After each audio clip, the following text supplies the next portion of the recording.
Salut à tous les amis, nous revoici sur la chaîne pour un tout nouveau déballage. Donc aujourd'hui, on va se pencher sur une gamme que les collectionneurs n'apprécient pas trop, c'est la gamme Solid Edgework. C'est vrai que par le passé, ils ont fait des figurines qui étaient pas terribles. Ils ont fait la Végéto, ils ont fait la Sambuku, ils ont fait la Vegeta, ils ont fait la Trunks.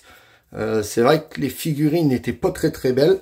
Donc là, ils ont ressorti une figurine Sangohan en SSJ et ils ont fait le Sangohan en SSJ2. Donc tout de suite, on va se pencher sur la boîte. On va voir ce que donne.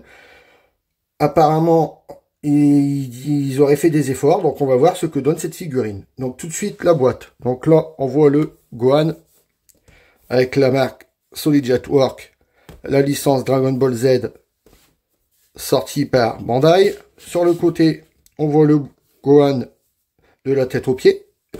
À l'arrière, on le voit un petit peu de biais. Et de ce côté-là, comme je vous disais, il y a le SSJ et le SSJ2, excusez-moi. Donc tout de suite, on va ouvrir la boîte. On va voir ce qu'elle contient. Allez, hop, on ouvre là. On ouvre là.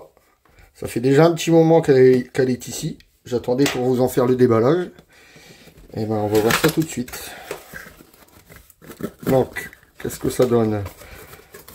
Alors, elle est ici. Donc, elle est en 1, 2 et 3 parties. Donc, comme d'habitude, je l'ouvre. On se retrouve tout de suite après. À tout de suite.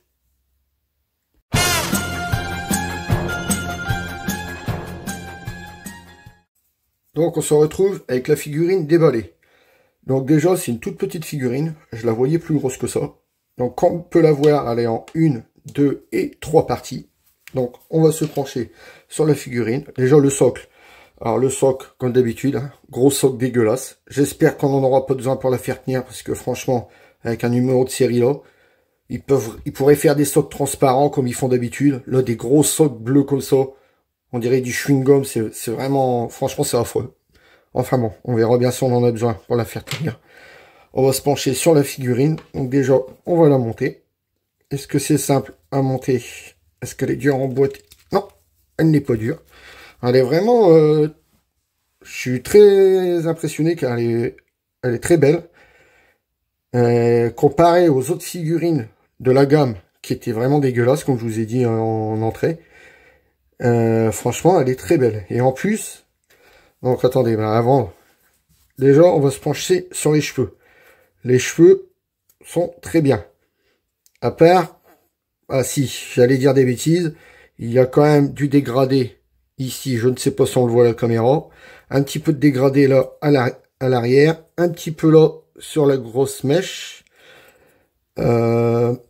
Ici sur les mèches ici, donc il y a quand même un petit peu de dégradé sur les cheveux. Sur le visage est très bien réalisé. Franchement, on reconnaît le Gohan vénère quand il se rapproche de celle. Franchement, très bien réalisé. Et en plus de ça, ils ont rajouté du sang. Et alors ça, c'est le truc qu'il faudrait sur chaque figurine. Ou à moins de faire des... Comment? Des customs. Sinon, il faudrait qu'ils le mettent... Il faudrait quand même que Bandai comprenne que sur chaque figurine, il nous faudrait du sang. Ça fait quand même une belle gueule à la figurine, quoi. Il n'y a rien à dire. Regardez. Même s'il n'y a pas grand chose, ça fait quand même une belle gueule, quoi. Bon, malheureusement, il n'y en a que sur la tête et sur le torse, mais on va pas déjà leur en demander trop, ils en ont déjà mis. Donc, comme je vous ai dit, la tête, magnifique. Le regard, les sourcils, franchement, le sculpte est très bien fait. Les bras, pareil, on voit bien que c'est un dodo, hein, des petits bras. L'autre bras, exactement pareil, avec des nuances, là, dans les plis, pour vraiment faire voir les muscles. Franchement, très bien réalisé. Ensuite, sur les habits. Donc, par contre, l'habit, un seul violet. Hein. Il n'y a pas de... Que ça soit l'arrière. Hein, le devant est plus foncé que l'arrière. Mais par contre, il n'y a pas de nuance de couleur, rien. C'est mon petit bémol. Sa ceinture, ah si, il y a des petites nuances de bleu. Bleu ciel avec du bleu foncé. Le pantalon, c'est pareil, il y a des petites nuances, mais vraiment très légères dans les plis. On peut le voir juste ici, ici, ici. Et c'est vraiment très très léger. Sur ces bandeaux, il n'y a pas de nuance. Rien. Ensuite, bon, ce qu'il y a de bien, c'est que là, le pantalon et le genou sont en 2 pièces différentes. Ça, c'est vraiment ce que j'adore sur les figurines quand les 2 morceaux sont en 2 pièces. Car quand c'est en une seule pièce, il y a la peinture qui dégueule, tout ça, c'est vraiment affreux. Là, en 2 pièces, c'est très beau. Bon, par contre, c'est malheureux, c'est qu'il est... Bon, le dos, on a l'habitude avec Bandai, hein, le dos n'est pas travaillé, comme d'habitude. Mais même l'avant, il n'y a pas guère de nuances de couleur. Bon, on va pas cracher dessus. C'est la première Solid Work. C'est la première figurine qui nous font vraiment très bien. Apparemment, ils se sont pris en main. Donc, franchement, elle est pas mal. Ici, pareil, en 2 parties. Bon, il y a une tache. Je sais pas si c'est une tache de peinture ou... Apparemment, elle a pas l'air de vouloir s'en aller. Non, ça s'en va pas, c'est une tache. Donc, après, la question, comme je vous disais au début, hein, pour éviter de se mettre ce gros truc dégueulasse, est-ce qu'elle tient toute seule? Donc, on va voir ça tout de suite. Donc, comme on peut le voir, eh ben, malheureusement, elle ne tient pas debout toute seule. Donc, on va être obligé de mettre ce gros bloc immonde. Ça se met à quel pied? Est-ce que ça se met à celui-là? Ou ça se... Non, apparemment, ça... Non, ça se met au... Ah oui, en plus, hein... Ah, franchement, ils ont abusé. Ils ont abusé. Si ça se met à ce pied-là, non? Alors là, attendez, je comprends pas. Ah, d'accord, ok. Ok. Donc, ça se met comme ça. Voilà. Pour que la figurine tienne debout toute seule, le bloc se met comme ça. Bon, comme on peut le voir, on ne le voit pas trop. Il est à l'arrière. Enfin bon, c'est quand même dégueulasse. Regardez quand vous le mettez de côté. Un gros bloc bleu comme ça. C'est vraiment affreux quand même. Bon, je vous dis, ils nous ont fait une très belle figurine. Mais c'est vrai que ils auraient pu nous mettre un socle transparent. Surtout que d'habitude, ils nous mettent des socles transparents sur des figurines quand on n'en a pas besoin. Et là, un socle qu'on a besoin, ils nous mettent un gros socle dégueulasse tout bleu. Enfin, je les comprends pas, quoi. Je les comprends pas. Ils nous font une belle figurine avec une merde derrière. Enfin bon, on va passer à la fin de la vidéo.